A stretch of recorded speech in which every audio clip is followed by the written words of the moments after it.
far. Gonna run this little quick video here. I had mentioned that I was going to talk a little bit more about the cold side, and I will be doing that. But I also have noticed we're now starting to get into range of the euro. So now with that being said, I guess we can start doing the model comparisons and trying to narrow down just what might be ahead within the next 10 days or so. Because I did anticipate that towards the end of the month, we could be getting some pretty active weather ahead. So we're going to multitask a little bit here. And we're going to maybe look at a few snowfall totals for this first part of the Arctic blast as well.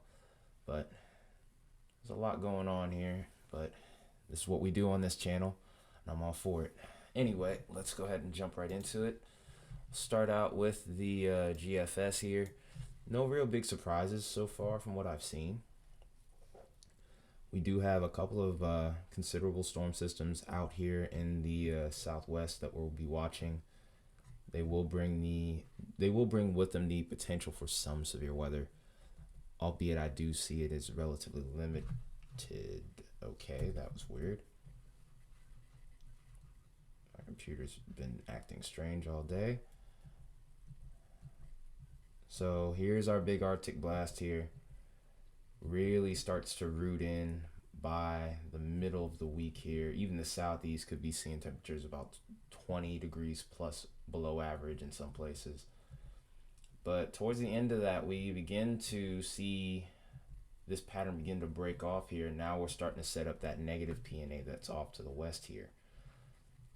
So once that storm system moves out, a trough will, not a trough, but a ridge will start to settle in here around this half of the country, which creates our textbook negative PNA setup. It's going to be warm in the west, warm in the cold in the west, warm in the east. Warm in the east, I should say.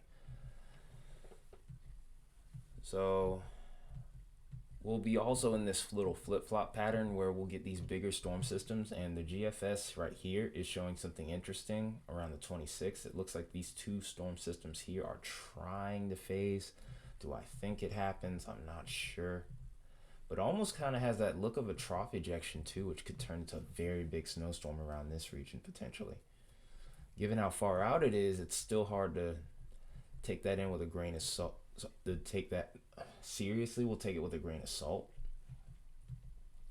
And then towards the end of the month, looks like we have another very stout storm system ahead.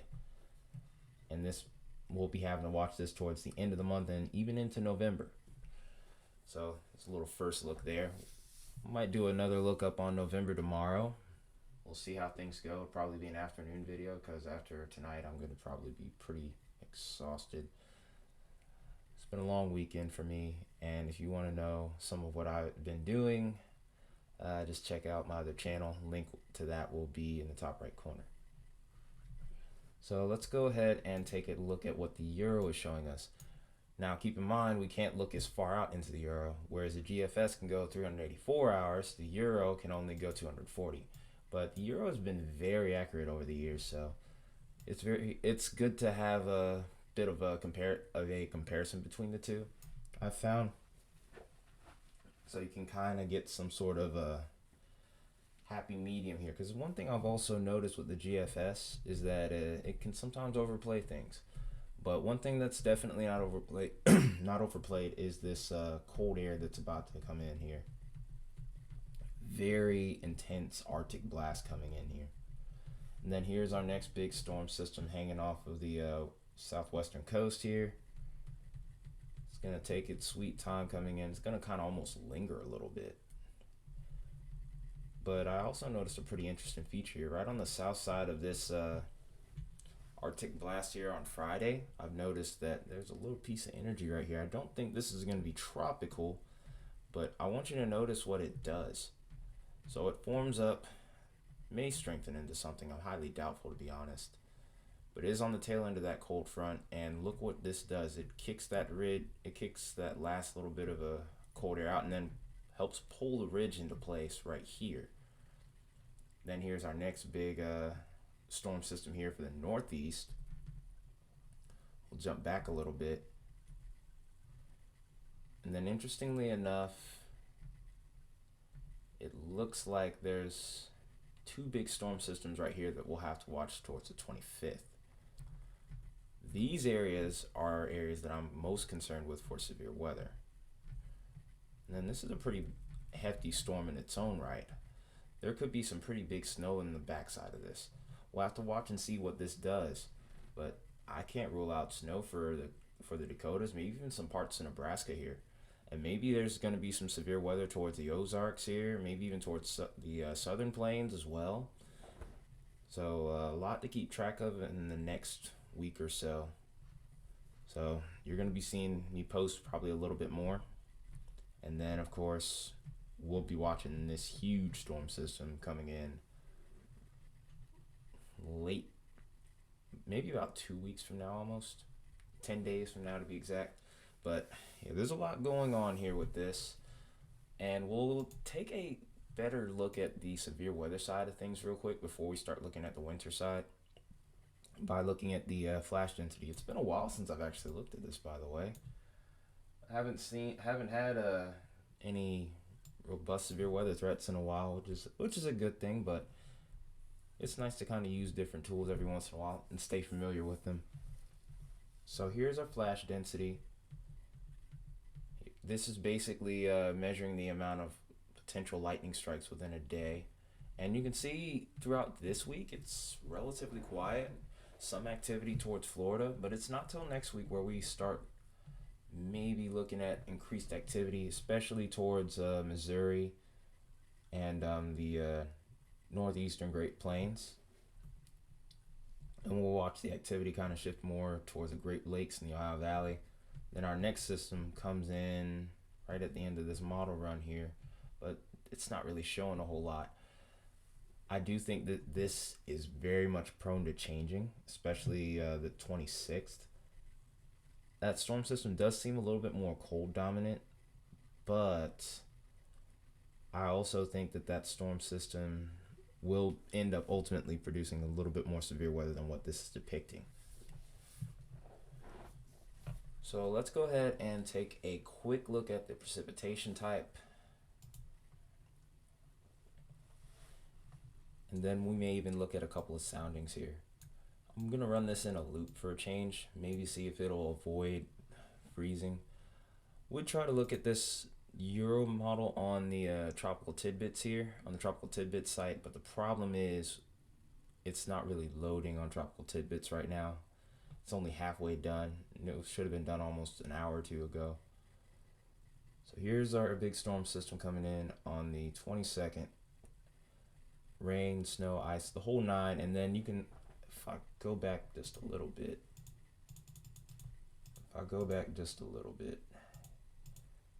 right about here, we start to see some snow over the Rockies, and then by the next day, early morning hours, we could be looking at a potential line of thunderstorms that develops around Missouri here. This looks like mostly a damaging wind threat. And then interestingly enough, the following Monday, you kind of have a little bit more of a potentially linear, not only a linear threat, but maybe a multicellular one as well. This forms into a line. We won't have the timing nailed down to a T, but I'm definitely looking at about Monday that's 8 days from now, not this Monday. So that's something to be looking out for towards the Great Lakes, maybe even the Ohio Valley. Then maybe the Northeast could get some severe weather. I do think that threat's a lot more marginal. Oh wow, and look at this line of storms over here towards Mexico. That's pretty impressive in its own right. Then we see a much bigger storm system coming in towards the end of the model run. We'll have to look at that. But this could be a widespread snow event for a lot of areas around the Northwest. And then of course we'll be watching towards the Great Lakes and the Ohio Valley again for yet another chance for severe weather. We'll go ahead and actually take a quick look at the snowfall totals. So since there's going to be multiple storm systems, we're just going to have to try and roll through this as best I can. Hopefully this doesn't take too long. Hopefully this doesn't freeze. But from what I've seen here, it's going to be pretty quiet. Most of the snow is going to be north of the border. We do get some wraparound snow around the Great Lakes and the UP.